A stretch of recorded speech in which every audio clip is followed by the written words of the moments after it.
This is Sridhar Kadari, senior journalist, managing editor, we media news. ఇప్పుడు మనం హైదరాబాద్ మహానగరంలోని లక్డీకప్పులో ఉన్నాము. Telangana state cooperatives urban banks federation అధ్యక్షులు నరసింహారెడ్డి గారు కలవబోతున్నాము. భారతదేశ అభివృద్ధిలో ఈ ఫెడరేషన్ కోఆపరేటివ్ బ్యాంక్స్ ఎట్లా విజయాలు సాధిస్తున్నాయి అనేది తెలంగాణ రాష్ట్ర కోఆపరేటివ్ అర్బన్ బ్యాంక్స్ ఫెడరేషన్ అధ్యక్షులు నరసింహారెడ్డి గారు అడిగి మరిన్ని వివరాలు తెలుసుకుందాం.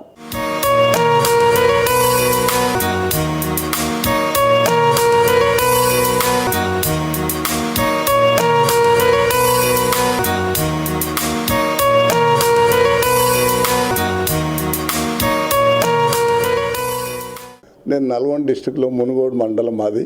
మా నాన్న వేమిరెడ్డి లింగారెడ్డి, అమ్మ రామనరసమ్మ. నాన్న పోలీస్ పటేల్, మాలి పటేల్ పెత్తందారు ఉంటుంది. సేవాతత్వం, కష్టపడేది మాట. మా నాన్న అసలు అబద్ధం అనేది ఎక్కడ కూడా చీటింగ్, అబద్ధాలు ఆడొద్దు, అది మెయిన్గా నేర్పింది. 10th వరకు కొంపెల్లే చదివిన తర్వాత నల్గొండకు పోయి నల్గొండలో చదివాను. హైదరాబాద్ వచ్చి హైదరాబాద్ డిగ్రీ చేసినాను. ఇక ఆ తర్వాత ఇక్కడే స్థిరపడినాను. చాలా వ్యాపారాలు చేశాను. ఎక్కువ రియల్ ఎస్టేట్ వ్యాపారంలో బాగా చేశాను. కన్స్ట్రక్షన్ చేసుకున్నాను. నేను హాస్పిటల్ పెట్టినాను, హోటల్స్ పెట్టినాను.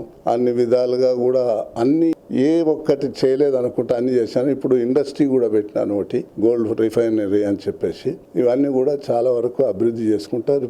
అంచెలంచెలుగా ఎదుర్కొంటూ వచ్చిన అతీమని ఇందిర చక్కటి గురువుని మంచిగా అన్ని సహకరించి నాకు చేదోడు వాదగుడిగా ఉంటుంది. పిల్లలు కూడా 2 అమ్మాయిలు, జ్యోత్స్న, ఝాన్సీ.